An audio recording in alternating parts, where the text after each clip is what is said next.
At 9:15 in the morning on October 21, 1966, in a small Welsh mining village called Aberfan, a hill of coal waste began to slide. It moved downhill at 20 miles an hour. It crossed a road, a canal, a railway embankment. It hit Pantglas Junior School at the moment the headmistress was taking morning roll call. 144 people died. 116 of them were children. The hill should not have been there. Everyone who worked the mine knew it. Engineers had warned in writing for years. The institution that owned the mine had a procedure for ignoring those warnings. That is the story. Aberfan was a colliery village in the Taff Valley, 4 miles south of Merthyr Tydfil in South Wales. The village had been built around the Merthyr Vale Colliery in 1869. Coal mining was its only industry. By 1966, the population was about 5,000. Most adult men worked in the mine. Coal mining produces waste. The waste, called colliery spoil or slurry, is a mixture of broken rock, fine coal dust, shale, and any other non-coal material brought up from the seam. For every ton of coal mined, several tons of spoil come out with it. The standard practice in South Wales was to dump the spoil onto a tip on the nearest available hillside. Above Aberfan, on a slope called Mynyd Merthyr, the colliery had been building tips since 1916. By 1966, there were 7 tips. The newest, tip number 7, had been started in 1958. By 1966, it stood 111 feet tall. It contained 150,000 cubic meters of waste. It sat directly above the village. The National Coal Board, the nationalised institution that ran British coal mining since 1947, owned the Merthyr Vale Colliery and the tips above Aberfan. The NCB had inherited a mining culture in which tip building was treated as a routine operational matter, not a civil engineering problem. Tips were designed by colliery managers using rule-of-thumb methods. They were not designed by structural engineers. They were not subject to formal stability analysis. They were not regulated by any government body other than the NCB itself. Tip number 7 had been placed on top of a slope where springs of water emerged from the hillside. The location of those springs was marked on Ordnance Survey maps that had been published in 1919. The colliery managers either did not consult the maps or chose to ignore them. When colliery spoil sits on a saturated foundation, it absorbs water. The waste material is largely fine, well-graded particles. It holds water like a sponge. As more spoil is added, the weight increases. The pore pressure of the trapped water increases. The shear strength of the saturated mass decreases. Eventually, the bottom of the tip approaches a state where it can flow.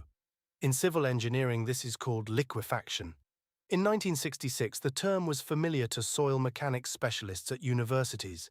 It was unfamiliar to anyone in the National Coal Board's tip management chain. The first formal warning was filed in 1944, when an earlier tip moved during heavy rain. The local authority asked the colliery to stop tipping above the village. The colliery declined. In 1963, a memorandum from the borough engineer to the colliery, copied to the National Coal Board, stated explicitly that the tips presented a risk to the village. The memo named Pantglas Junior School. It did not result in any change. In May 1964, a smaller slip from tip number 7 was witnessed by colliery staff. They moved the tipping point. They did not remove material from the unstable tip. In the weeks before October 21, 1966, the autumn rains were heavier than normal. Tip number 7 sat on its springs, slowly absorbing water. The colliery foreman noticed the tip was settling unusually fast. He reported it. The report was logged. No action was taken. On October 20, 1966, the tip dropped by about 10 feet. Tipping was suspended.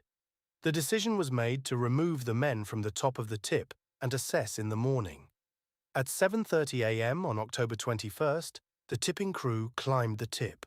They saw a depression near the top, about 20 feet across, that had not been there the day before. They knew this meant the tip was moving.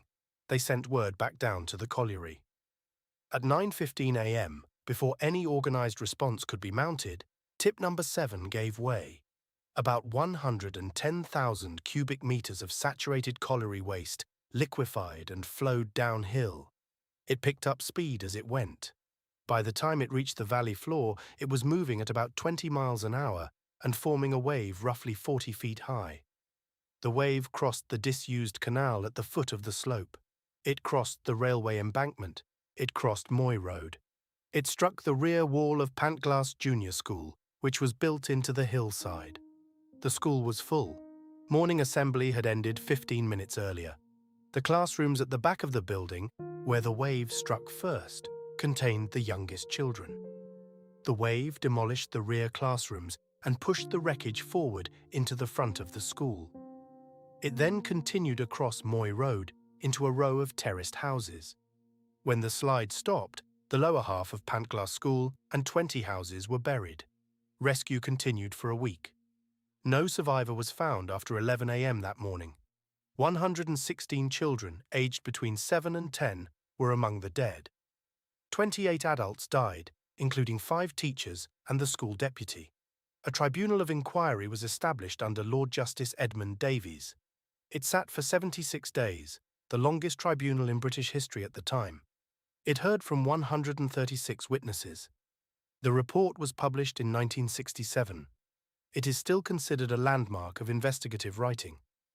The tribunal identified the geological cause, tipping on saturated, spring-fed ground without stability analysis.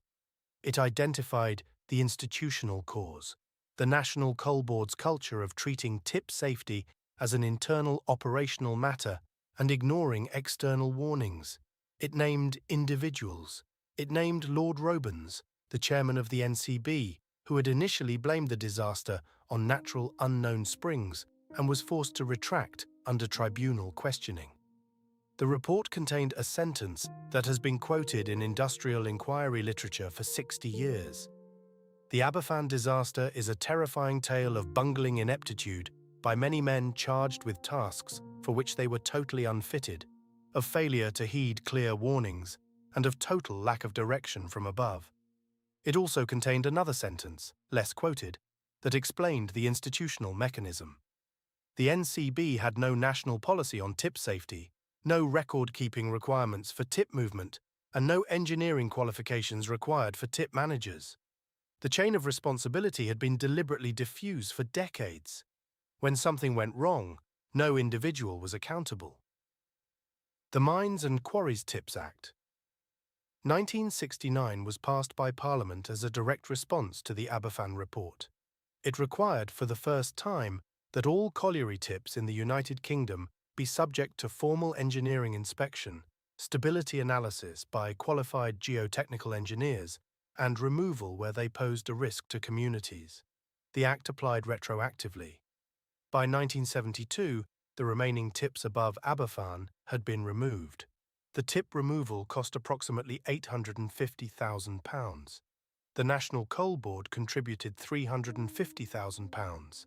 The government covered the balance, and £150,000 was charged directly to the Aberfan Disaster Memorial Fund, money that had been donated by the public to support the bereaved families. The Wilson government and the Charity Commission sanctioned the deduction. It was widely condemned. In 1997, 31 years after the disaster, Tony Blair's government repaid the £150,000 at its original nominal value, without adjustment for inflation or interest. In 2007, the Welsh government added a further £2 million, split between the Aberfan Memorial Charity and the Aberfan Education Charity, to account for the interest that had never been paid. Aberfan did not prevent similar disasters. In 2015, a tailings dam at Mariana, Brazil collapsed, killing 19 people.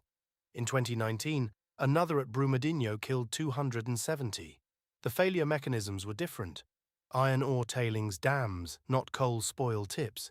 But the institutional pattern was the same. Warnings documented, risk assessment absent, accountability diffuse, 144 dead, 116 of them children, 1 Act of Parliament, 1 hill removed when it broke.